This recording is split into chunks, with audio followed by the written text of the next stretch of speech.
নমস্কার, শুভ দুপুরের শুভেচ্ছা। প্রতিদিনের মতো আজও চলে এসেছি দুপুরের লাঞ্চের থালি নিয়ে। আজকে আমরা মাটিতে মেঝেতে বসেই আর কি খাওয়া দাওয়া করছি। তিনজনে একসাথে রয়েছি। প্রত্যেক দিন কি হয়, এক একজন এক একটা টাইমে খাওয়া হয়।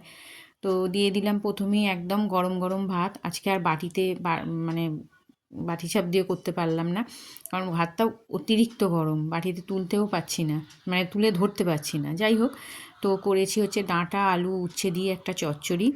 আজকে একদম সিম্পল রান্না, কারণ যেহেতু চিকেন করেছি, তো ওর জন্য চিকেন করলে কি অন্য রকম কিছু পদ করলে সেটা আর ওঠে না। তো যার জন্য কি হয়েছে, ওই একটা প্রথম পাতে দেওয়ার একটা করেছি রান্না, আর করেছি চিকেন। চিকেনটাকে আজকে একটু অন্যরকম করে করেছি। তো যাই হোক, ওদেরকে খাইয়েছি, দেখে ওরা খেয়ে বললো যে খেতে বেশ ভালো হয়েছে। তো আমি চিকেনটা সাধারণত এক এক সময় এক একটা দিনে এক এক রকমভাবে একটু রান্না করার চেষ্টা করি, যাতে একটু স্বাদটা বদল আসে। তো যাই হোক, আজকে চিকেনটা অন্যরকমভাবে একটু করেছিলাম, তো ওদের খুবই ভালো লেগেছে খেতে। তো এই ছিল আমার দুপুরের আজকের ভীষণই ছোট্ট একটা লাঞ্চের মেনু। সেরকম বেশি কিছু পদ নয়, মাত্র দুটো পদ, আর আছে এক গ্লাস জল।